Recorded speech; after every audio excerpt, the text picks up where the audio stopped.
All right, guys, welcome to statistics. This is chapter 1, section number 2, and we're going to be going ahead and taking a look at these notes today. So we're talking about random samples and kind of what that means and kind of how we can start to kind of gather those. So the first thing is what's called a simple random sample. Now, this is a term that you're going to be seeing all year long. It's kind of the default way to kind of effectively randomize things. It's called a simple random sample because it's just the most basic form of it. Essentially, we take a random sample of some number of measurements. We could, like, let's say it's 100 things. So there's a group of 100 where we're going to randomly draw from, right? We'll typically number all of those things out, so 1 through 100. And we need to make sure that a few conditions are met. First of all, that every sample has an equally likely outcome of being picked. So let's say if I have a bunch of numbered balls in a big old bin and I roll it and then I draw balls out of there, right? There has to be one of each ball or two of each ball or whatever, right? Every draw has the same, every outcome has the same likelihood of happening as everything else, right? If I have one of each number, but then I have 3 5s in there, right? Well, now 5 has a much higher chance of being drawn than all the rest.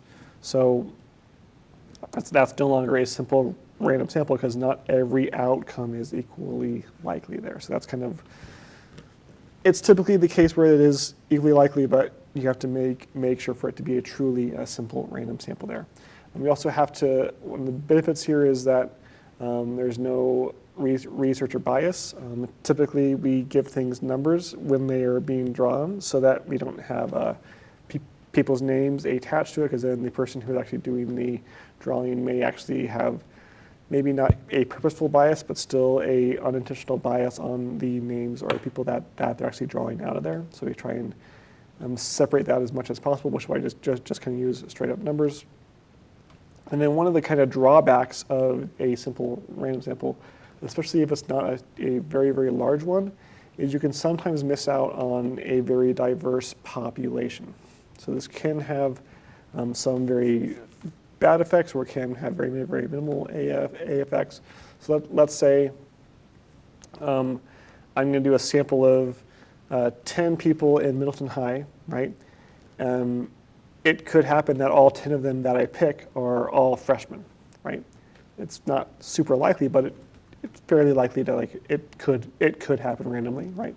And then when I get my data, I only have data from freshmen, right? So I miss out on the fact that, hey, there's juniors and seniors and sophomores too, right? Or more likely, I do that drawing and I get 0 freshmen, right?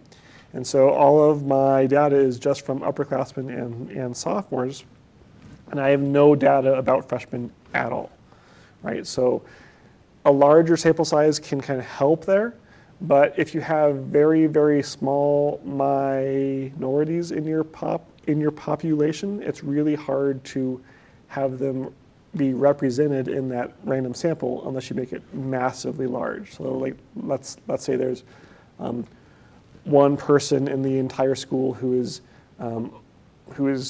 7 feet tall, right? And I do a measurement of everyone's height. And I say, well, hey, everyone that I like measured is between 5 foot and 6'1". Hey, that's the entirety of Middleton High is all in that height range, right? Well, I'm missing out on the people that are really, really tall and the people that are really, really short because I just didn't get a large enough sample to show how diverse the heights are. So it could be a simple thing that doesn't really matter all that much, or it could be a very, very big thing. But in general, the way that we can kind of combat that is have a larger sample. And the larger sample you have, the less likely you're going to be leaving out those smaller groups. But it's always a kind of risk that we kind of run with these random samples.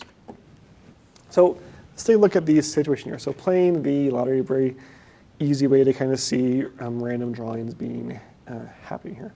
So how it's typically played on the kind of Powerball lottery, right, is they have 6 numbers numbered between 1 and 42, and they draw all of those in order. And if all of your picks match all of the ones drawn, you win million dollars, it goes higher every year, and then if people don't win, it just gets higher and higher and higher.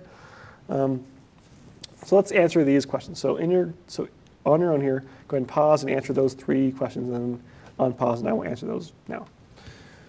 So is the number 25 as likely to be selected as the number 5? Yeah, right? It's a simple random sample, so I could draw 5 as likely as I could draw 25, as likely as I could draw 17, whatever it is, right? Could the winning numbers all be even? Yeah, they could, right? Is it going to be super likely? No, but like it's going to happen and whatever, right? And then my favorite one here is the last one, right? So your friend always plays the numbers 1, 2, 3, 4, 5, 6. Is it possible for them to win, right? If you see someone playing the lottery, which you shouldn't because it's a waste of money, it's bad, but that's a different topic, right? And I bet on numbers 1, 2, 3, 4, 5, 6 in order. Well, most people, and maybe you, when you first see that, like, that person's an idiot. Why would they bet on that? That's never gonna happen. That like the numbers 1, 2, 3, 4, 5, 6 would happen in order. That's never gonna happen, right? But then think about that. Is that outcome any less or more likely than any other outcome? And the answer is no. That number, 1, 2, 3, 4, 5, 6, that can happen just as likely as anything else. Effectively, it doesn't matter what numbers you pick, your odds of winning don't change at all, right? Probability and statistics don't care about what you feel are lucky numbers or what feels good or feels like these are my lucky numbers, they're definitely going to win. That's not how probability works. So your intuition feels like that's a stupid thing to do, but that's just as dumb as playing on the lottery with any other numbers. That's kind of one of my favorite things to kind of pull out and mess with people's minds just a little bit with. All right, this is what's called a random number table. Before we had a lot of random number generators, this is kind of what we used a lot. And effectively, whenever you use a random number generator, or most of them, there are a few that use atomic position to pick a random number, but like most of them are just this. So on your calculator, it actually has a random number generator. All it really does is what we're going to do here. So what you see here is this massive table of random numbers, right? So we're going to try and pick a sampling here, a random sample of 10 products out of 250. So my sample size is 250, and I want 10 numbers between 1 and 250 that I'm going to randomly pick from this chart. Now you don't just like go there, like randomly move around and point and just take those numbers. Here's what you do. You randomly pick your starting point, but it's kind of going, moving around, and okay, start here. So 8, 4, right there, right? So I'm looking for numbers between 1 and 250. My first number that I'm starting off here, wait, lost my thing here, is 848. That doesn't work. How about 484? Nope. 843? Nope. 431? Nope. 318? Nope. 183? Works. That's my first number is 183. Then I'm going to jump to 609. Nope. 091. Yep. So 91 is my second number. 125. Yep. So 125 is my third number. And 299. Nope. 991. Nope. 913. Nope. 134. Yep. Works, right? So I'm looking for numbers that are between 1 and 250, and as I kind of go through that order, you never double up digits. So once I've used a set of like 3, I always go to the next one past it. I don't just use the second and like first digit there now. And then I do that for, in this case, 10 times, because I want to pull out 10 random numbers. If by chance you happen to draw the same number multiple times, that could be fine in certain contexts, but if you don't want repeat numbers, then you would just kind of keep drawing in case you redrew there. Now that is really what your calculator does when you tell, hey, calculator, give me a random number between 1 and 50. It goes to a built-in chart in it that looks like that, and this kind of goes through and gives you the first however many that it finds, right? So on your own, go ahead and try it for this. Let's not do 50 samples, let's do 5 samples. So randomly pick a point on that actual chart, start there and find 5 numbers, the first 5 numbers between 1 and 400. Go ahead and pause the video and do that. All right, so we can use these, and this is kind of how they work. For the most part, we can kind of just use a random number generator on a calculator, or if you go to random.org, that's a really easy free site that just gives you random numbers. It's pretty easy and what I would recommend.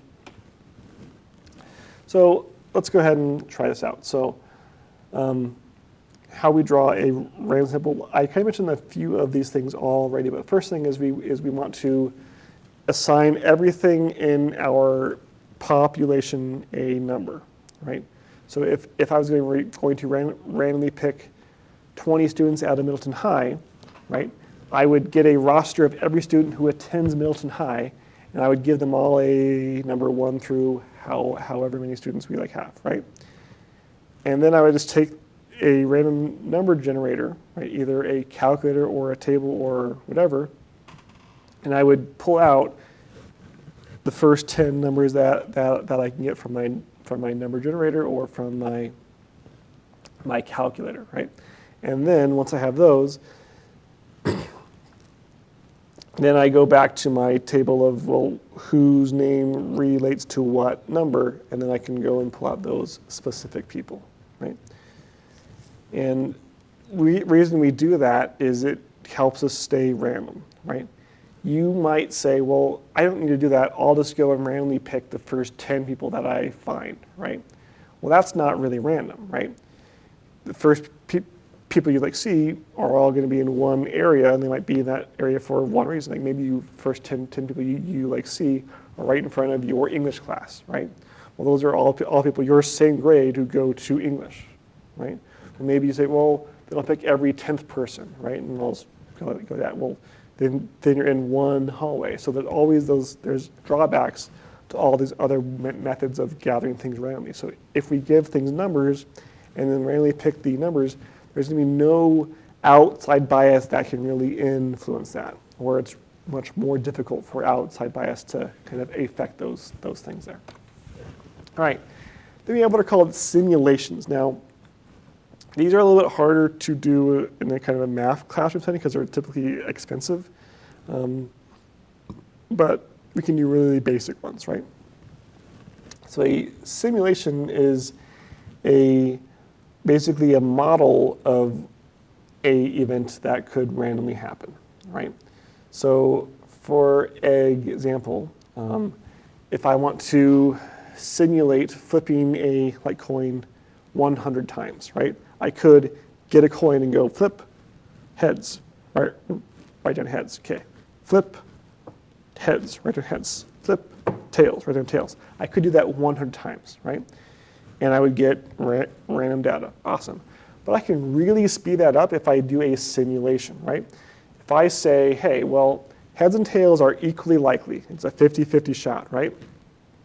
So if I do a random number generator and use the numbers 0 through 9, well, there's 5 even numbers if I include 0 as being even, and then there's 5 odd numbers, so that's half and half. So then I'll just go through my random number generator and pick out evens and odds, and assign one of those as heads, one of those as being tails, and then I can super fast get 10 results or 100 results, and I'm done, right?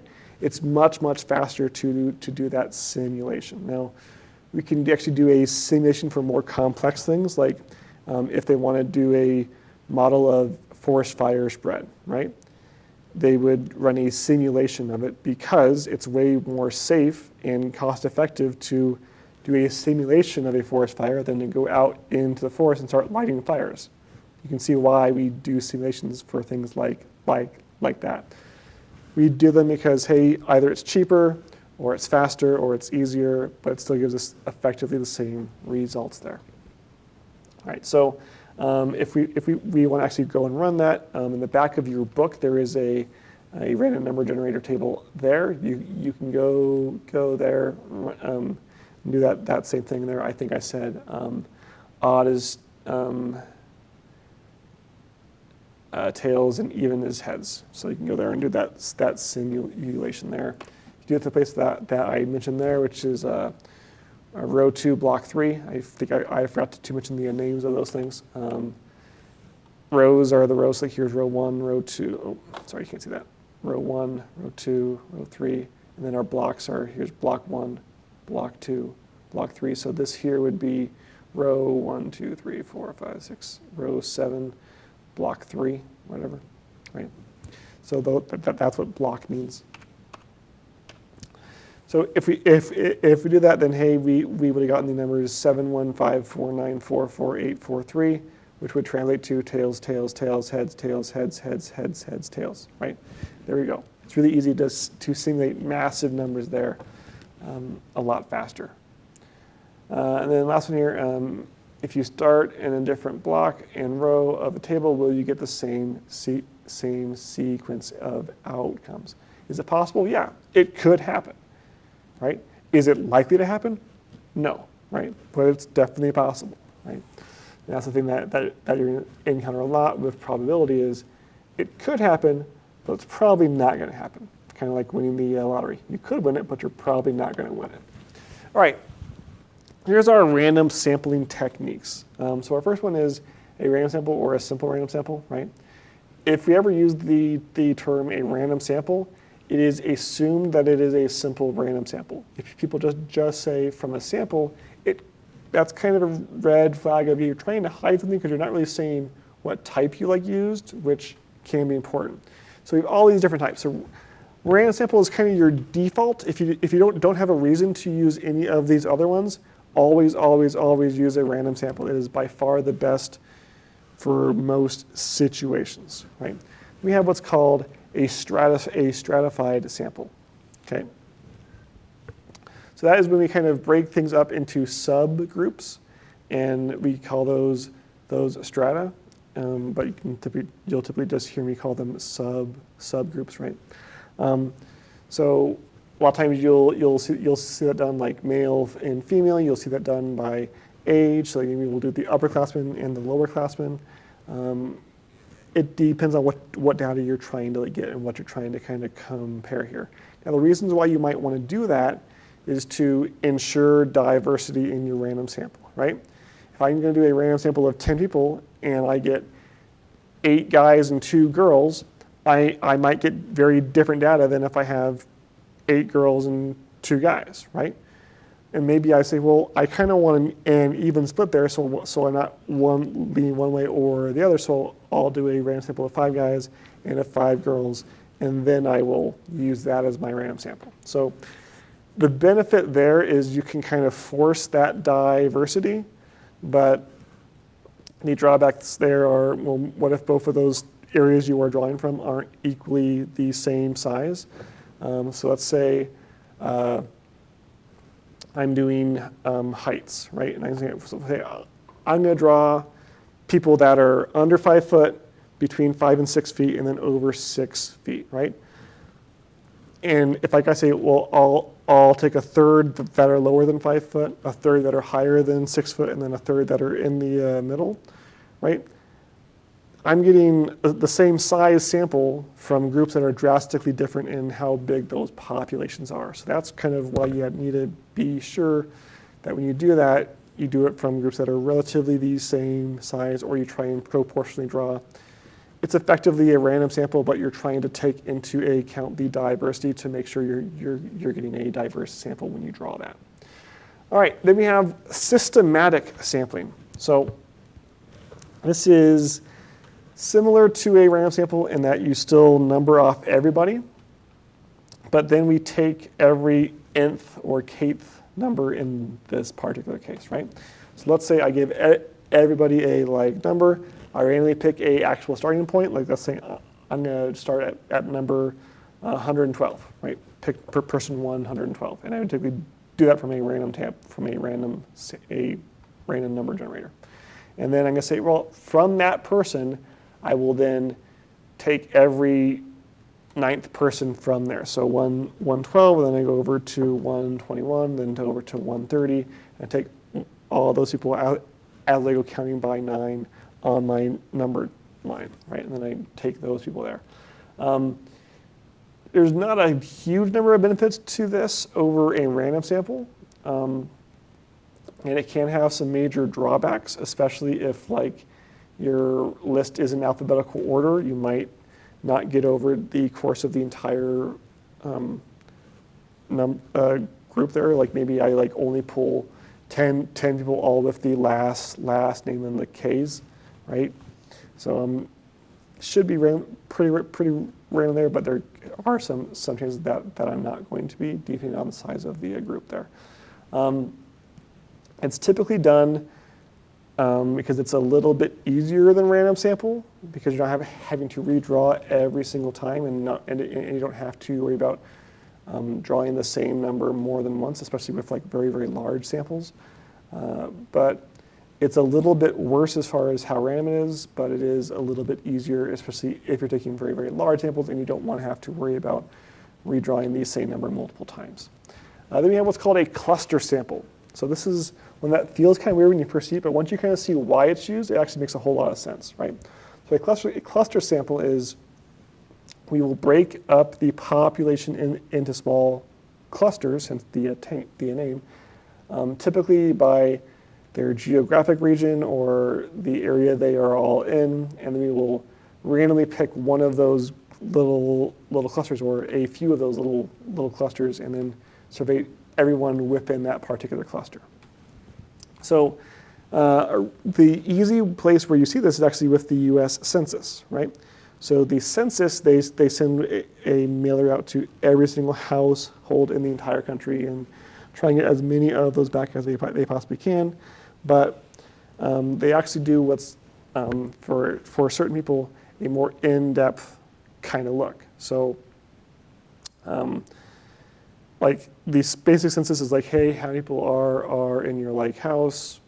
Really, really basic questions like that, right? But they also may want data for like the CDC or for like housing stuff, right? Well, like just lots of data, more in-depth data about you as a person, right? So this actually happened to me in the 2010 census, right? Where I lived was randomly chosen. And so a guy came to my house and every other house in my neighborhood and asked us all a long series of like 100 questions to kind of get more specific info about me. So why would they do that versus a random sample, right? Because a random sample would be better. But let's say they're going to survey 20,000 people total, okay? And so they take the entire population of the US and they pull a random sample of 20,000 people. Those people are going to be everywhere. And if you have one guy or 20 people, right, that are going to go and ask those survey questions, you're sending that person on a trip to this one city in this one state to ask one person these questions. Great. Now they pack up and they drive to some different city in a different state to ask another person those questions. That's a lot of expense, right? You're traveling all over the place just to get these really specific in-depth surveys done. That's a big waste of money, right? So instead, they do a cluster sample, right? They took my neighborhood, sent one guy to my neighborhood and got like 200 samples in that one neighborhood. That's worth it. And then he travels to a different place and gets all of those people. So you can do a lot less traveling by doing that. So it saves you a whole lot of time and a lot of money. Is it as good as a random sample? No. But there's some concessions that we have to make. So why you would use that is if, hey, getting that truly random sample is either too expensive or too time consuming, things like that. This is also maybe done in a school environment where for a true random sample, you would draw names of the entire school population. And then You'd have to go find each single person out of the entire school, which can be a bit time consuming and difficult, right? If I do a cluster sample, maybe I just say, hey, I'm going to get a list of all the teachers, right? And I'm going to pick, and then I will randomly pick 3 teachers, and then I will go and survey everyone in those 3 teachers' 4th period classes, right? Then I've done a cluster sample. That saves me a whole lot of time and effort because I just go to 3 different teachers, get all of their kids, and I'm done, right? Now, this also kind of hides the problem with a cluster sample, right? Maybe I pulled a senior English teacher, a senior government teacher, and an art teacher, right? Is that a really good, accurate representation of the entire population of the actual school? No, right? But it's random, so hopefully it's decent. But again, there are those problems when you start to go off of that random sampling.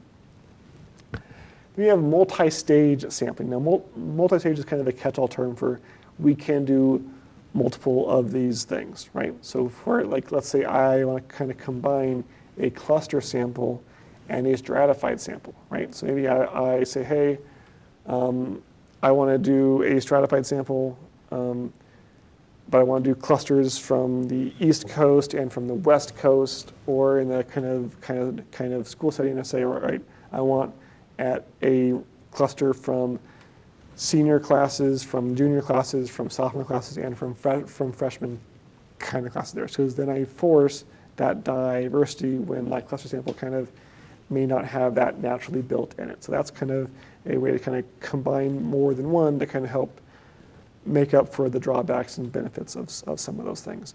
And the last thing here is what's called a convenience sample.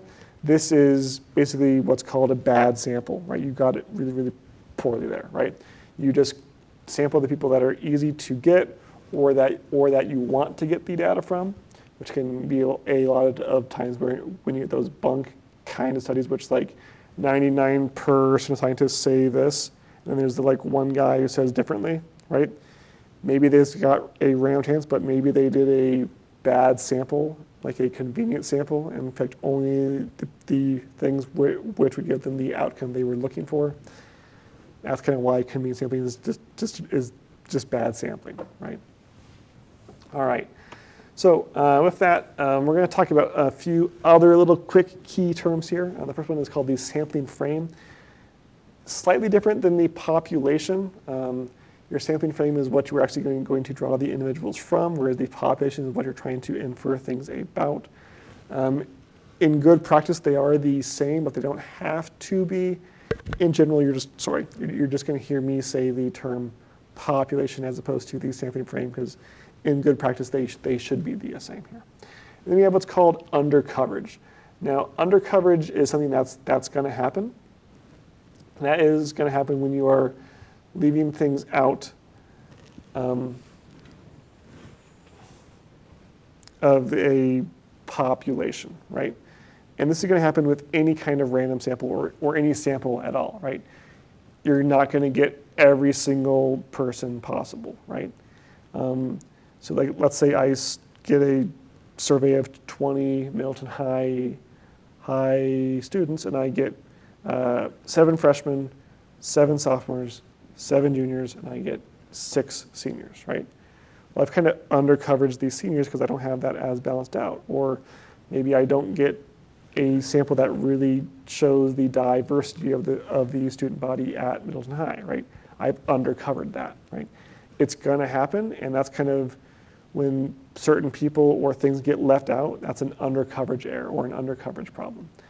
The only way to kind of reduce that is to take a larger and larger sample, but there's always going to be an undercoverage error if you have a sample and not the entire population giving you that data. So that's the kind of issue there.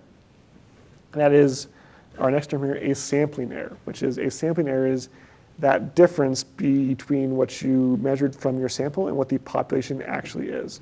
So let's say I got my sample, I measured the heights of 50 kids in Lake Middleton and say, hey, the average student in Lake Middleton is 5'6.5", right?